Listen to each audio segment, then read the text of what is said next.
الحمد لله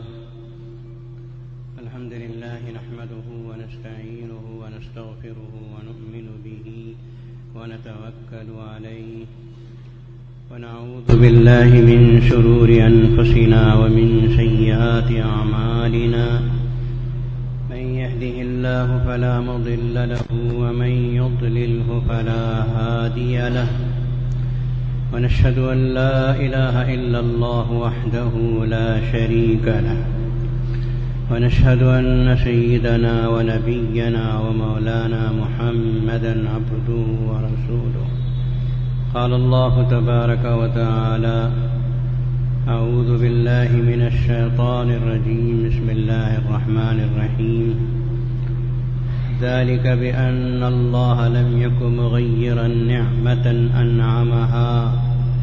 أنعمها على قوم حتى يغيروا ما بأنفسهم وأن الله سميع عليم صدق الله مولانا العظيم.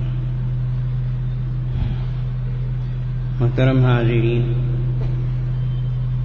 قرآن مجید کی جو آیت شریفہ اس وقت میں نے تلاوت کرنے کی سعادت حاصل کی ہے،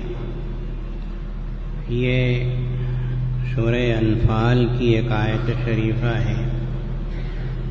آج فجر کی نماز کے بعد درس قرآن میں یہ آیت شریفہ آئی۔ میں نے چاہا کہ اس آیت شریفہ کو آج آپ کے سامنے پیش کروں۔ اللہ تعالی اس پوری کائنات کے حاکم، مالک اور خالق ہیں۔ اللہ ہی صاحب اقتدار ہیں، اللہ ہی صاحب اختیار ہیں۔ اس پوری کائنات پر اسی کا اقتدار ہے، اسی کا اختیار ہے، اور اللہ تعالی جو چاہتے ہیں کرتے ہیں۔ اس کے کرنے کے لیے کوئی پوچھنے والا نہیں۔ لا يسأل عما يفعل وهم يسألون۔ اللہ جو کرتے ہیں اسے کوئی پوچھ نہیں سکتا، لیکن انسان جو کچھ بھی کرتا ہے اللہ ذرے ذرے کا سوال کرے گا۔ یہی مسلمانوں کا عقیدہ ہے، اور اگر اس سے کچھ مختلف ہے تو اس کو درست کر لینا چاہیے۔ آیت شریفہ میں اللہ تبارک و تعالی فرما رہے ہیں کہ اللہ تبارک و تعالی کی یہ شان ہے، یہ عادت ہے کہ کسی بھی قوم کو اللہ تعالی جب کوئی نعمت دیتے ہیں، یا کسی بھی فرد کو جب کوئی نعمتوں سے نوازتے ہیں، دیکھتے ہیں کہ وہ قوم یا وہ فرد اللہ کی دی ہوئی نعمتوں کا صحیح استعمال کرتے ہیں یا نہیں۔ اگر صحیح استعمال کرتے ہیں تو اللہ تبارک و تعالی ان کی نعمتوں میں زیادتی فرماتے ہیں اور خیر کے، عافیت کے فیصلے بھی فرماتے ہیں۔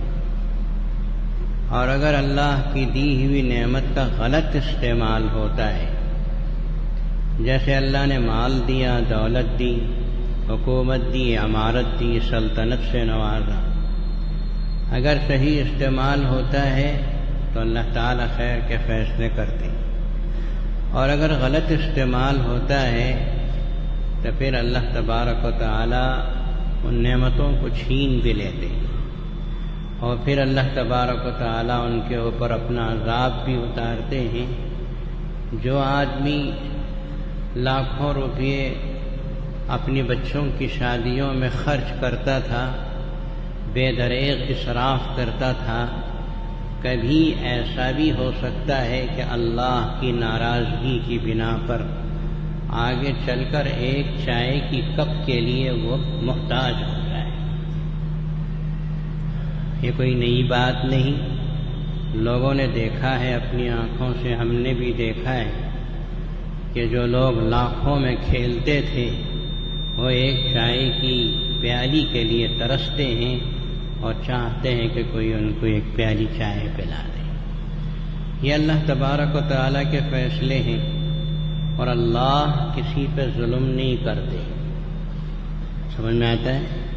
اللہ کسی پہ ظلم نہیں کرتے، بلکہ اللہ تعالیٰ خود ہی فرماتے ہیں کہ وما کان اللہ لیظلمہم ولکن کانوا انفسہم یظلمون۔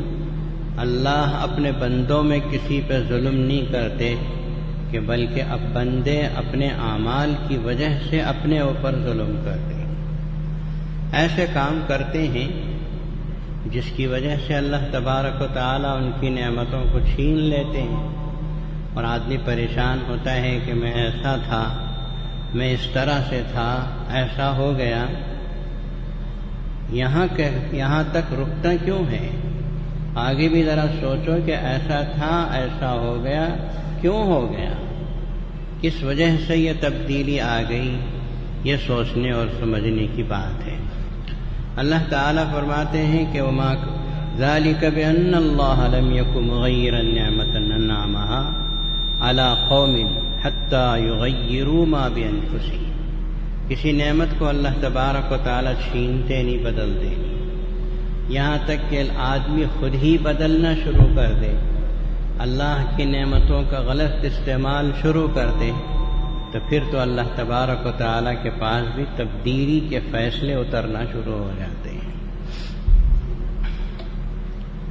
آپ کو اگر اللہ نے دولت دی ہے، آپ کو اگر اللہ نے علم کی دولت سے نوازا ہے، آپ کو اللہ تعالیٰ نے دنیا کے کسی کمال یا مہارت یا اللہ نے آپ کو کسی علاقے کا بڑا بنایا ہے، تو آپ یہ سمجھیں کہ مجھے دولت حاصل ہے تو میرے اپنے کسی کمال کی وجہ سے یا میرے کسی عمل کی وجہ سے ہے، تو یہ غلط ہے۔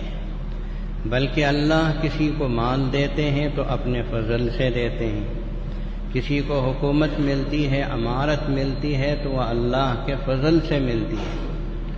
آپ کو جو کچھ بھی حاصل ہے، چھوٹی سے چھوٹی نعمت ہو یا بڑی سے بڑی نعمت ہو، یہ اللہ کے فضل و کرم سے حاصل ہوئی ہے، ہمارا اس میں کوئی بھی دوش نہیں، ہماری طرف سے کوئی اللہ پر احسان نہیں جس کی وجہ سے اللہ نے دیا ہو۔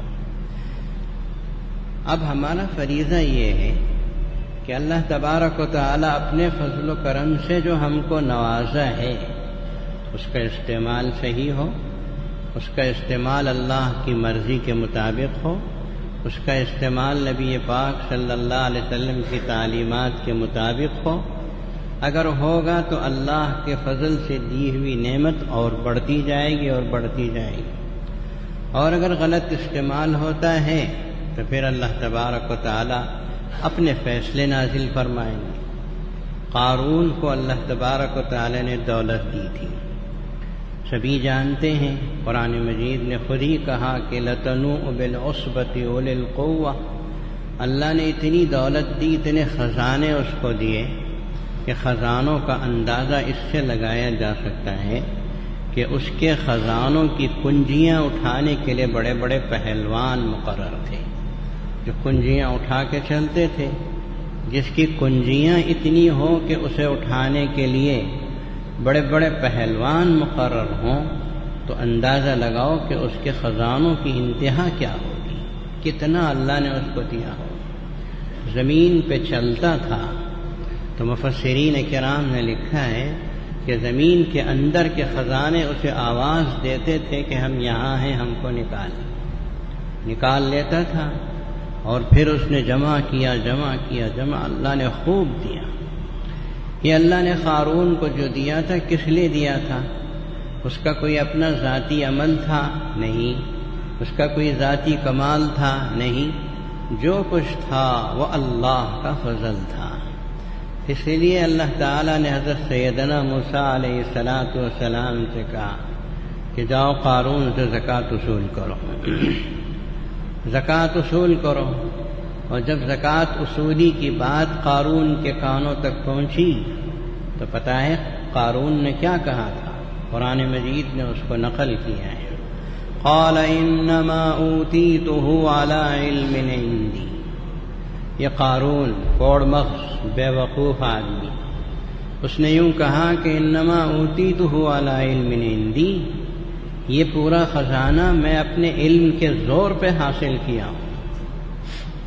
یہ پورا خزانہ میں نے اپنے علم کے زور پہ حاصل کیا ہے، اس کی زکوٰۃ کا مانگنے کا موسیٰ کو حق کہاں سے مل گیا؟ اولم یعلم ان اللہ قد اہلک من قبلہ من القرون من هو اشد منہ قوۃ واکثر جمعا۔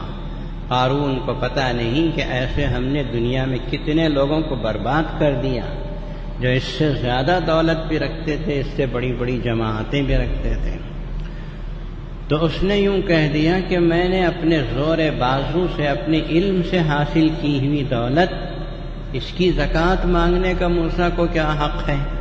اور پھر اس نے الٹی چالیں چلی، جس کا نتیجہ الٹی چال حضرت سیدنا موسیٰ علیہ السلام پر تو کیا پڑتا، اس کے اوپر پڑا اور اللہ نے اسے زمین میں دھسا دیا۔ اور قرآن مجید نے کہا کہ فَخَسَفْنَا بِهِ وَبِدَارِهِ الْأَرْضِ، زمین کے خزانوں کا مالک قارون جب اللہ کے مقابلے میں آ کے ٹکراتا ہے تو اللہ تعالیٰ زمین میں اس کو دھسا دیتے ہیں، اور اس کے جتنے خزانے تھے وہ بھی اس کے سر پہ ڈال کے سارے خزانوں کو زمین میں دھسا دیا۔ اور حدیث میں ہے رسول اللہ صلی اللہ علیہ وسلم نے فرمایا کہ قیامت تک وہ اپنے خزانوں کے ساتھ زمین میں دھسنے کے عذاب میں مبتلا رہے گا۔ تو اللہ کی دی ہوئی دولت، اللہ کا دیا ہوا کوئی کمال، یہ سمجھ لینا کہ میں اپنی محنت سے حاصل کیا ہوں۔ اگر محنت ہی ہے، عقل ہی ہے، تو بہت زیادہ لوگ محنت کرنے والے، عقل والے ایسے ہیں جو 2 وقت کی روٹی کمانے کے لیے بڑی تکلیفیں برداشت کرتے ہیں۔ ان کو کیوں نہیں ملتا؟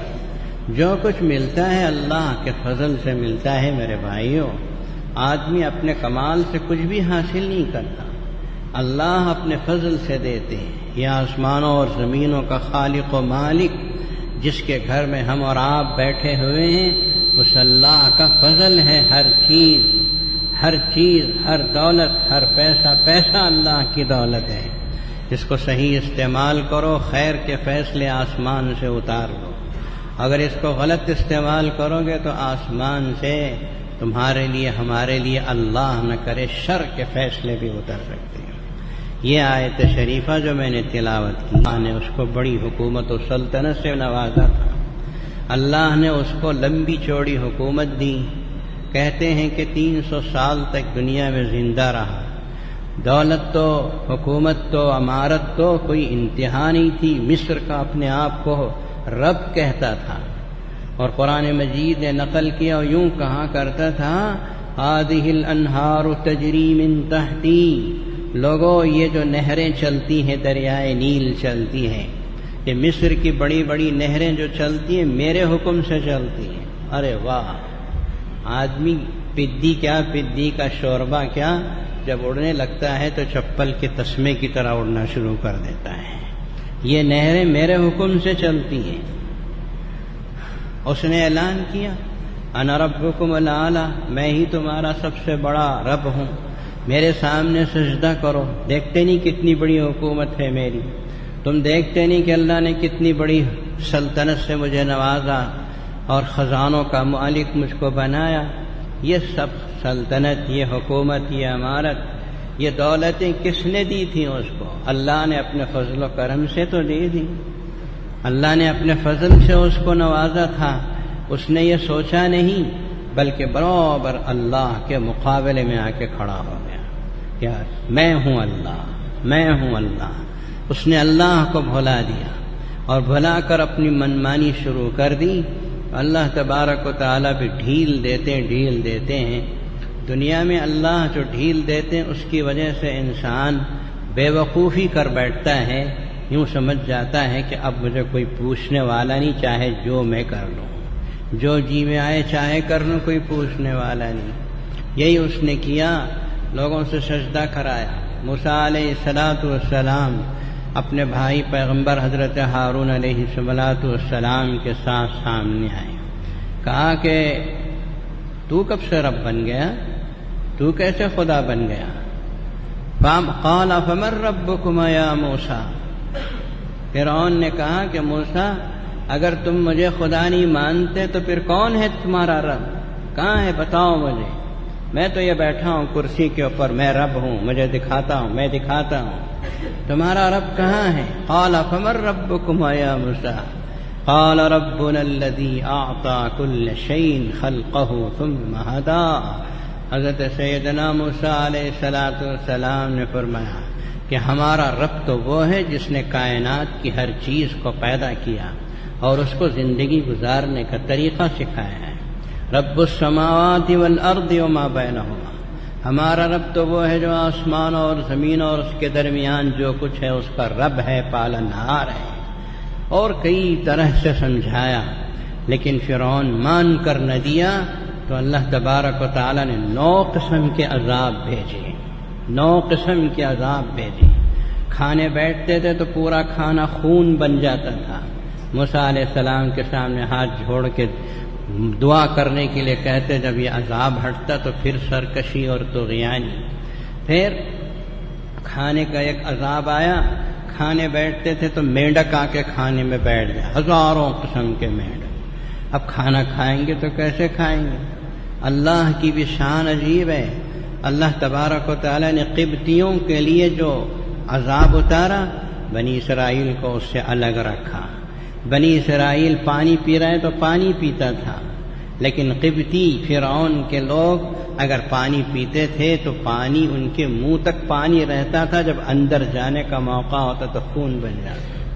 اتنا پریشان ہوئے، اتنا پریشان ہوئے کہ فرعون نے ایک بنی اسرائیل کے نوجوان کو بلایا اپنے کمرے میں، دروازہ بند کیا اور بند کر کے کہا کہ تیرے منہ میں پانی لے کے میرے منہ کے اندر کلی کر، تاکہ مجھے پانی نصیب ہو کہ میں پانی نہیں پی سکا ہوں بہت دنوں سے۔ اس بنی اسرائیل کے نوجوان نے، جو فرعون سے گھبراتا تھا، اس نے منہ میں پانی لیا اور پانی لے کے جو فرعون کے منہ میں ڈالا تو اس کے منہ سے پانی نکلتا ہے اور فرعون کے منہ میں جا کے خون بن جاتا ہے۔ نصیب نہیں ہے پانی جب تک کہ موسیٰ علیہ السلام دعا نہیں کریں گے۔ دعا کرایا، اب عذاب ہٹا دو، ہم ایمان لا لیں، اور جب عذاب ہٹا تو ایمان نہیں لایا۔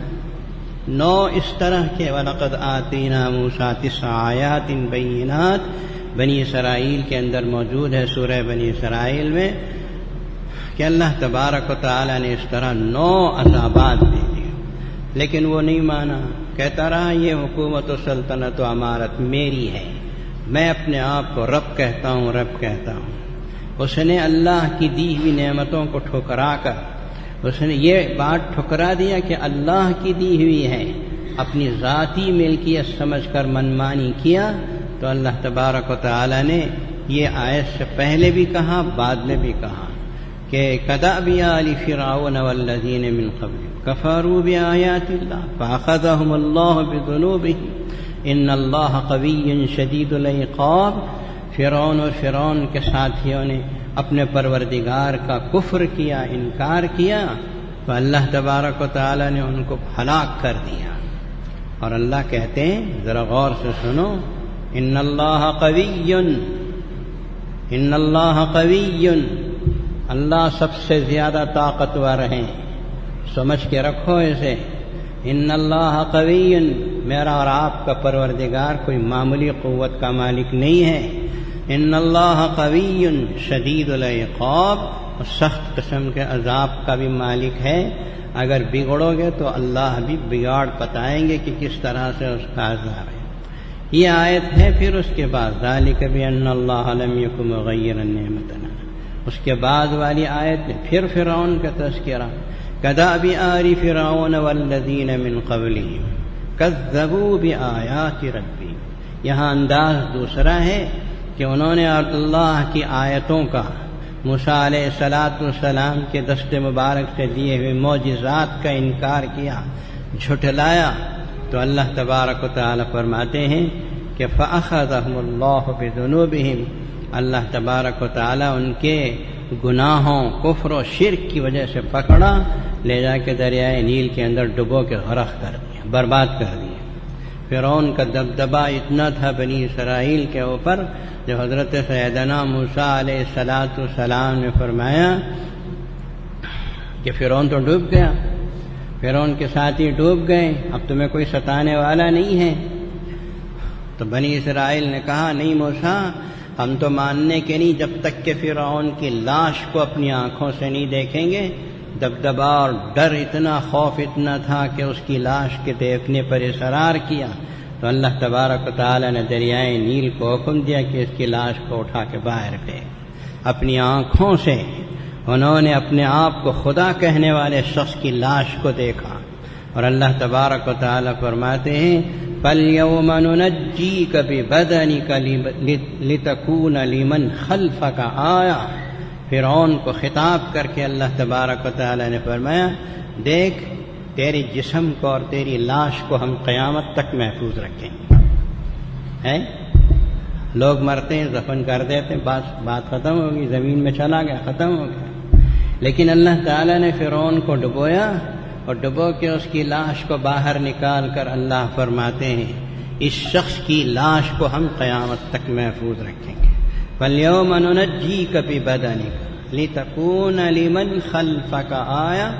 اس کی لاش کو محفوظ رکھنے کا سبب یہ بتایا تاکہ قیامت تک آنے والے انسانوں کے لیے عبرت رہے کہ جس کو اللہ نے 300 سال کی حکومت دی، سر میں درد تک نہیں آیا اور اپنے آپ کو خدا کہتا تھا، اسے ہم نے کس حالت بنا کے رکھا ہے۔ لوگوں دیکھو، عبرت حاصل کرو۔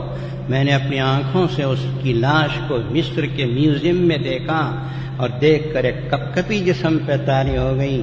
یہی وہ شخص تھا جو اپنے آپ کو انا ربکم الاعلی کہتا تھا، اور خدا کی دی ہوئی نعمتوں کو ٹھکرا کر اللہ کا انکار کیا، تو قیامت تک کے لیے اللہ نے اس کو نشان عبرت بنا دیا۔ لوگوں، جو دولت، جو مال، جو نعمتیں اللہ پاک کی طرف سے ملی، یہ اللہ کا فضل ہے، یہ اللہ کا کرم ہے۔ آپ اگر لکھپتی ہیں تو اللہ کے فضل سے ہیں، آپ اگر کروڑ پتی ہیں تو اللہ کے فضل سے ہیں، آپ اگر بڑے عالم ہیں تو اللہ کے فضل سے ہیں، آپ اگر بہترین ڈاکٹر ہیں تو اللہ کے فضل سے ہیں۔ اور کیا کیا کہوں، کچھ نہ کچھ تو اللہ نے آپ کو دیا ہے، کہ جو کچھ دیا یہ اللہ کے فضل سے آپ کو ملا ہے۔ اس کا صحیح استعمال کرو، اللہ سے خیر و عافیت کے فیصلے کراؤ۔ اگر غلط استعمال کرو گے تو پھر اللہ تبارک و تعالی کی طرف سے خیر و عافیت کے فیصلے ملنا مشکل ہے۔ مجھے بار بار حضرت علی میاں صاحب رحمۃ اللہ علیہ کے وہ جملے یاد آتے ہیں جو انہوں نے اپنی تقریروں میں بھی بار بار کہا، اور انہوں نے اپنی تحریروں میں بھی بار بار کتابوں میں لکھا ہے۔ اس امت کے لاکھوں لوگ غریب بھوکے سو رہے ہیں، اس امت کے لاکھوں لوگ ایسے ہیں جن کو تن ڈھکنے کے لیے ٹھیک سے کپڑا نہیں ہے، اس امت کے لاکھوں لوگ ایسے ہیں کہ جن کے سروں کے اوپر ٹھیک سے چھت نہیں ہے، اس امت کے اندر لاکھوں لوگ ایسے ہیں کہ جہاں جوان بیٹیاں اپنی عمروں کو پہنچ کر حسن و خوبصورتی کے باوجود بھی ان کی شادیاں نہیں ہو رہی، اس امت کے لاکھوں گھرانے ایسے ہیں کہ جہاں بچے تعلیم حاصل کرنا چاہتے ہیں لیکن پڑھ نہیں سک رہے اس وجہ سے کہ ان کو فیس بھرنے کے لیے پیسہ نہیں، یونیفارم کے لیے پیسہ نہیں۔ اس امت کے لاکھوں لوگ نانے شبینہ کے لیے محتاج ہیں، ٹھیک سے پینے کا ڈھنگ کا پانی نصیب نہیں ہے۔ ایسی امت کے بعض افراد اگر اپنی بیٹیوں کی شادیوں میں کروڑوں روپے خرچ کرتے ہیں تو خدا کو کیا منہ بتائیں؟ سمجھ میں آیا نہیں آیا؟ چند افراد جن کو اللہ نے دولت دی، وہ سمجھنا چاہیے کہ مجھے یہ اللہ کے فضل و کرم سے ملا ہے، میں اسے اللہ اور اللہ کی مرضی کے مطابق خرچ کروں، اس کے بجائے اپنی منمانی پر اور اپنی خواہشات پر اور بیوی کے کہنے پر یا اولاد کے کہنے پر پھولوں کے لیے 1 لاکھ روپے، لائٹنگ کے لیے 1 لاکھ روپے یا اس سے کہیں زیادہ، یا شادی محلوں پہ لاکھوں روپے خرچ کرتے ہوں، تو یہ قیامت کے دن اللہ پاک کو کیا منہ بتائیں گے کہ ہم نے تمہیں یہ مال اور دولت جو اپنے فضل و کرم سے دیا تھا اسی لیے دیا تھا کہ تمہارا پڑوسی بھوکا سوئے اور تمہارے گھر کے دسترخوان کے اوپر کئی قسم کے انواع و اقسام کے کھانے موجود ہوں۔ یہ ادبار کی علامت ہے، یہ ہلاکت کی علامت ہے، یہ قیامت کی علامتوں میں سے ہے کہ مسلمان اپنے پڑوسی کو بھول جائے، اپنے محلے کے غریبوں کو بھول جائے، اور بھول کر اپنی بچیوں کی، اپنے بچوں کی شادیاں ایسی کرنے لگے کہ لوگ دنگ رہ جائیں کہ فلاں صاحب نے شادی اتنے دھوم دھام سے کی، یہ کیا وہ کیا، بکرے لٹکا دیے، پھلوں کے ٹوکرے لٹکا دیے، وہ کر دیے یہ کر دیے، اس نام و نمود سے کچھ ہونے والا نہیں ہے۔ فرعون بھی نام و نمود کر کے برباد ہو کے چلا گیا، قارون بھی برباد ہو کے چلا گیا۔ قارون جب جوڑے پہن کے نکلتا تھا، خوشبوئیں لگا کر نکلتا تھا، تو قرآن مجید نے اس منظر کو کھینچا ہے، فخرج علی قومہ فی زینتی۔ قارون جب اپنے زیب و زینت کے ساتھ نکلتا تھا، بہت قیمتی جوڑا پہنے ہوئے، عالی شان خوشبوؤں کو لگائے ہوئے جب باہر نکلتا تھا تو قوم کے لوگ جو غریب تھے وہ دیکھتے تھے اور یوں کہا کرتے تھے کہ فخرج علی قومہ فی زینتی قال الذین یریدون الحیاۃ الدنیا یا لیت لنا مثل ما اوتی قارون، کاش ہمیں بھی ایسی دولت ملے جیسے قارون کو ملی۔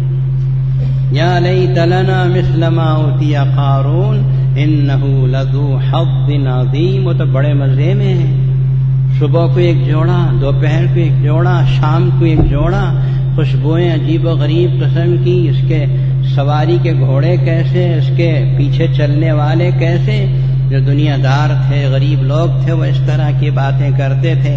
اور جب اللہ نے اس کے غرور کی وجہ سے اسے زمین میں دھسا دیا، لوگوں نے آنکھوں سے دیکھا، یہ عید کے دن ہوا تھا، موسیٰ علیہ السلام خطبہ دے رہے تھے، اس وقت قارون نے ایک عورت کو تیار کیا کہ موسیٰ پہ زنا کا الزام لگا دے کہ ان کے زنا کی وجہ سے میں حاملہ ہو چکی ہوں، تجھے اتنے لاکھ درہم دینار دوں گا۔ عورت تو پیسے کی لالچ میں مان کے آ کے کھڑی ہو گئی۔ عید کا دن حضرت موسیٰ علیہ السلام نے کتاب تورات کے احکامات پڑھے سنائے، یہ بھی فرمایا کہ جو شادی شدہ زنا کرے گا اسے پتھر سے مار کے دنیا میں ختم کر دیا جائے گا، سنگساری اس کی سزا ہے۔ تو عورت کھڑی ہوئی، موسیٰ اگر تم یہ کام کرو گے تو کیا ہوگا؟ موسیٰ علیہ السلام کانپ کے رہ گئے کہ خدا کا نبی یہ تصور بھی نہیں کر سکتا کہ وہ زنا کرے۔ لیکن جب پوچھا اس عورت نے تو موسیٰ علیہ السلام نے کہا کہ میں بھی خدا کا ایک بندہ ہوں، مجھ پر بھی وہی سزا نافذ ہوگی۔ تو عورت نے کہا تو پھر تو آپ نے میرے ساتھ زنا کیا، میں حاملہ ہوں۔ قارون پیچھے تھا اس کے، حضرت سیدنا موسیٰ علیہ السلام لرز کے رہ گئے، اس عورت کی طرف دیکھا، نگاہ نبوت سے دیکھا۔ نبوت کی نگاہ بہت بھاری نگاہ ہوتی ہے، ایک ولی کی نگاہ سے کیا کچھ ہو جاتا ہے، اندازہ لگاؤ نبی کی نگاہ سے کیا کیا نہیں ہو سکتا۔ جب گھور کے دیکھا حضرت موسیٰ علیہ السلام نے تو عورت کے دل کی دنیا میں طوفان آ گیا۔ عورت نے کہا موسیٰ معاف کرو، موسیٰ معاف کرو، مجھے اس قارون نے دولت دے کر اکسایا تھا، اسی نے مجھ سے زنا کیا تھا اور میں حاملہ ہو گئی، اور اس نے کہا تھا کہ تم موسیٰ پہ الزام لگا دینا، میں تمہیں دولت سے مالا مال کر دوں گا۔ حضرت سیدنا موسیٰ علیہ السلام کو جلال آ گیا، بڑے جلالی آدمی تھے۔ جب ملک الموت آئے ان کے پاس جان نکالنے کے لیے اجازت لی، پیغمبر کی اجازت لے کر روح نکال دی، اجازت لی تو زور سے تھپڑ مارا کہ ایک آنکھ نکل گئی، جلالی طبیعت کے تھے۔ ملک الموت اللہ کے پاس گیا اور کہا کہ یا اللہ یہ کیسے شخص کے پاس تو نے مجھے بھیجا، میں نے اجازت لی تو انہوں نے مار دیا، میری آنکھ نکل گئی۔ اللہ تعالیٰ نے فرمایا کہ ملک الموت گھبراؤ مت، موسیٰ میرا پیارا بندہ ہے، ہم تمہاری آنکھ تم کو لوٹائے دیتے ہیں۔ پھر بھیجا اللہ تعالیٰ نے موسیٰ علیہ السلام۔ اب ذرا ڈرتے ڈرتے آئے ملک الموت، دور دور سے کہا کہ موسیٰ خدا یہ کہتے ہیں کہ تم بکرے کی پیٹھ پر بالوں پہ ہاتھ پھیرو، جتنے بالوں پہ تمہارا ہاتھ پھیرے گا اتنے سال تم کو عمر میں۔ موسیٰ علیہ السلام نے پوچھا اس کے بعد؟ کہا اس کے بعد تو موت سے رستگاری نہیں ہے، موت سے بچ نہیں سکتے۔ حضرت سیدنا موسیٰ علیہ السلام آنکھوں سے جاری ہو گئے آنسو، کہنے لگے ملک الموت مجھے معاف کرنا، جب مرنا ہی ہے تو تب مرنا کیا، اب مرنا کیا، ابھی مجھے مرنا ہے۔ ایسے جلالی شخص تھے۔ اور حضرت موسیٰ علیہ السلام نے فرعون کی قارون کی کارستانی سنی تو دعا کی، یا اللہ اس قارون کو سزا دے۔ اللہ تعالیٰ نے موسیٰ علیہ السلام سے فرمایا کہ ہم تم کو زمین تمہارے حوالے کرتے ہیں، جس طرح کی سزا چاہے تم دے دو۔ تو اللہ تبارک و تعالیٰ قرآن مجید میں خود ہی فرماتے ہیں فَخَسَفْنَا بِهِ وَبِدَارِهِ الْأَرْضِ۔ موسیٰ علیہ السلام نے کہا زمین سے کہ زمین اس قارون کو نگل لے۔ اب زمین میں دھستا چلا گیا قارون، پیر تک، گھٹنے تک، کمر تک جب ڈوب گیا، دھس گیا۔ تو قارون نے کہا موسیٰ مجھے زمین میں دھسا کر تم میرے خزانوں پہ قبضہ کرنا چاہتے ہو؟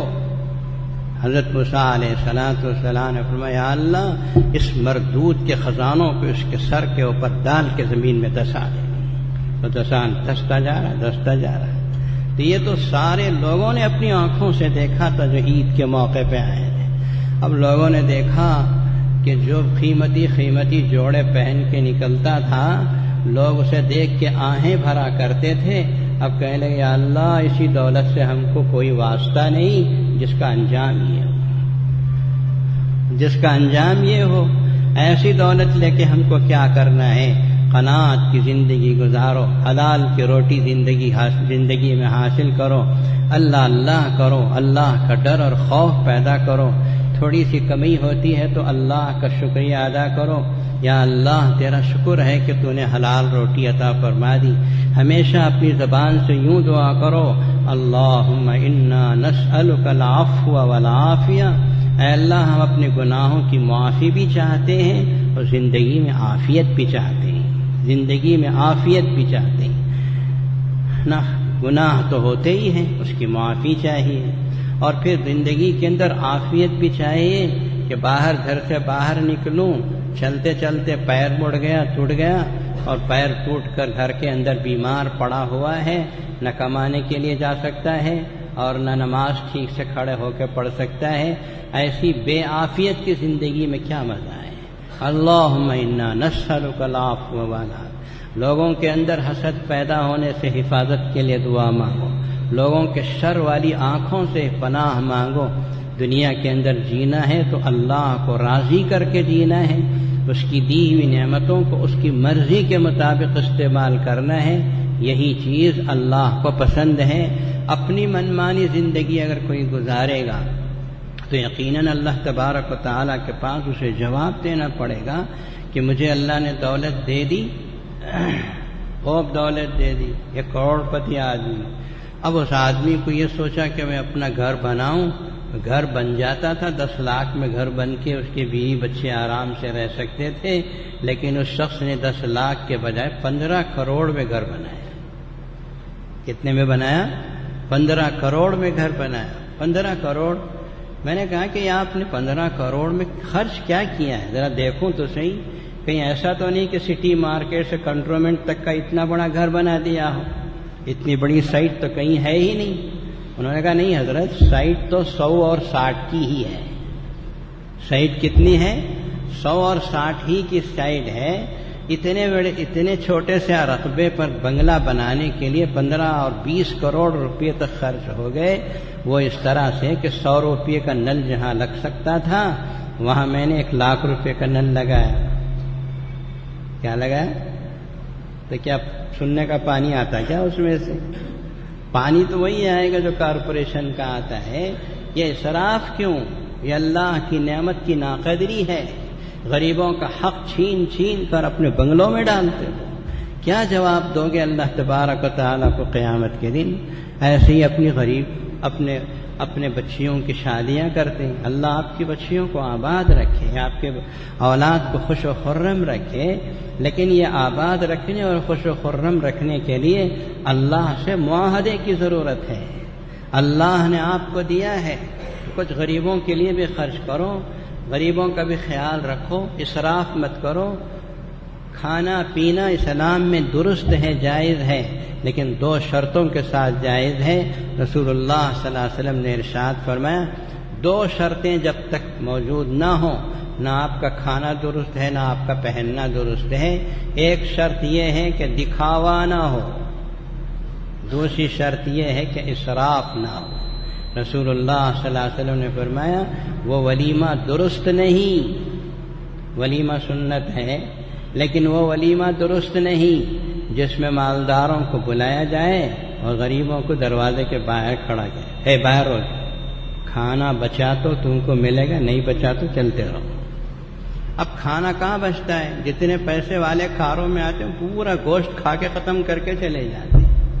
اب غریبوں کو صرف چاول بچے گا، چاول ملے گا۔ کون سے غریب ہے جو صرف چاول کھا کے آپ کو دل سے دعا دے گا؟ دل سے دعا دے گا؟ پہلے غریبوں کو کھلاؤ، غریبوں کو، بعد میں بچتا ہے تو مالداروں کو کھلاؤ۔ غریب کے دل سے دعا نکلتی ہے۔ وہ آدمی جو صبح و شام مرغن غذائیں کھاتا ہے وہ آپ کو کیا دعا دے گا؟ وہ تو صرف یوں کہے گا بریانی میں لہسن زیادہ ہے اور مرغی گلی نہیں ہے، مرغی کا مسالہ برابر نہیں، ان جملوں کے علاوہ اور کچھ نہیں نکلتا مالدار کی زبان سے۔ غریب شکر ہے اللہ کا، اللہ اچھا رکھے اس کی بیٹی کو، اس نے بہت دنوں کے بعد ایسی بریانی کھلائی، مہینوں ایسی بریانی نصیب نہیں ہوتی۔ میرے بات صحیح ہے نہیں ہے؟ اللہ کی نعمتوں کا صحیح استعمال ہمیں اللہ سے قریب کر دے گا، اللہ کی عافیت اور خیریت ملے گی، اللہ کی طرف سے اچھے فیصلے۔ اللہ کی نعمتوں کا غلط استعمال ہم کو اللہ سے دور کر دے گا، اور جو اللہ سے دور ہوتے ہیں وہ کبھی اچھے نہیں رہ سکتے۔ اللہ تعالیٰ سے دعا ہے کہ ہم کو خیر کی، عافیت کی زندگی دے، اللہ کو پسند آئے اس طرح کے کام کرنے کی توفیق دے، نبی پاک صلی اللہ تعالیٰ علیہ وسلم کی سنتوں کے مطابق اپنی زندگی کے ہر کام کرنے کی توفیق اور طاقت اللہ تبارک و تعالیٰ مرحمت فرمائے۔ محترم حاضرین، جامعہ العلوم بنی کپا میں اس وقت ہمارے پاس داخلے چل رہے ہیں۔ وہاں ریسیڈنشل اسکول ہے، جیسا کہ آپ حضرات میں سے بہت سے لوگ جانتے ہیں، دیکھیں وہاں بچے رہتے ہیں، کھانا پینا، رہنا سہنا، ان کے کپڑے دھونے کا انتظام، نہانے کا انتظام، سب پورا مدرسے کی طرف سے، جامع مسجد ٹرسٹ کی طرف سے اس کا انتظام ہوتا ہے، حتیٰ کہ کپڑے دھو کے آئرن کر کے بھی ہم ہی پہناتے ہیں۔ اور سب سے بڑی خوبی یہ ہے کہ اذان کے ساتھ بچے اپنے کیمپس سے نکل کے وضو کر کے مسجد کے اندر آتے ہیں۔ 5 وقت نمازوں کی عادت فرسٹ اسٹینڈرڈ سے ہی بچوں کو لگا دی جاتی ہے۔ یہ اس وقت بہت ضروری کام ہے۔ آپ اگر اپنی اس بچوں کو ایسے اسکولوں میں ڈال دیں گے جہاں ان کو انگلش بات کرنا آ جائے اور پھر اس کے علاوہ کچھ بھی نہ آئے، نہ نماز کی عادت پڑے، نہ بڑوں کا ادب آئے، نہ چھوٹوں کے پر شفقت آئے، ماں باپ کی قدر جن کو معلوم نہ ہو، ایسے اسکولوں میں داخل کرنے کے بجائے ایسے اسکول میں داخل کرو۔ جامعہ العلوم ریسیڈنشل اسکول ہے۔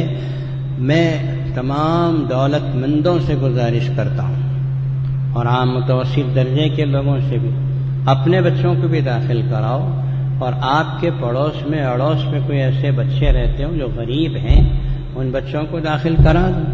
ویسے تو آدمی ہوٹل میں گھس گیا تو 1000-1500 روپے کی بل ہو جاتی، اس طرح اگر غریب بچوں کے اوپر تھوڑا سا پیسہ خرچ کر کے پڑھا دیا تو آپ مرو گے تو بھی یہ بچہ آپ کے لیے دعا کرے گا، فلاں آدمی نے مجھے پڑھایا۔ ایسے بہت سے لوگوں کو میں جانتا ہوں، آج لکھپتی ہیں، اپنی اسٹوڈنٹ لائف میں وہ بھیک مانگ مانگ کر فیس بھرا کرتے تھے، بھیک مانگ کے فیس بھرا کرتے تھے۔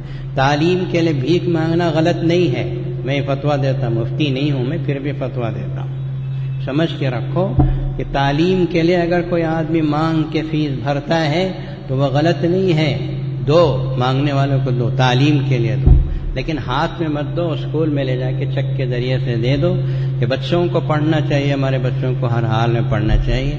جامعہ علوم بنی کپا میں اپنے بچے اور دوسروں کے بچوں کو داخل کرو تاکہ اچھی نسل تیار ہو۔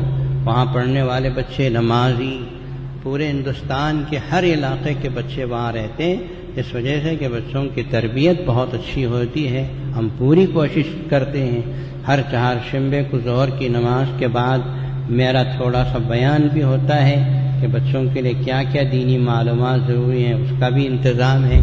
اللہ تبارک و تعالیٰ آپ کو جزائے خیر دے۔ یہ جامعہ علوم بنی کپا ہو یا جامعہ علوم یہاں مسجد کا ہو، جتنا انتظام چل رہا ہے اللہ کا احسان ہے۔ انشاءاللہ العزیز قیامت تک یہ انتظام چلے گا، بڑھے گا، اور جامع علوم اتنا نہیں رہے گا بلکہ ایک یونیورسٹی بنے گی۔ اللہ تبارک و تعالی آپ کی مدد، نصرت و اعانت کو شرف قبولیت عطا فرمائے۔ یہ جو کچھ ہے وہی 5-10 روپے کا نتیجہ ہے جو آپ چادر میں ڈالتے ہیں۔ اللہ نے قطرے قطرے کو سمندر بنا دیا، اور یہ سمندر ہی نہیں رہے گا، آگے اور بھی بڑھے گا۔ اللہ تعالیٰ اس کو قبول فرما کر آپ کی اور ہماری اور پوری امت مسلمہ کے اولاد کو دنیا کے فتنوں سے بچا کر دین سے وابستہ فرمائے، اور اللہ تعالیٰ ہر قسم کی بلاؤں سے ان کی حفاظت فرمائے۔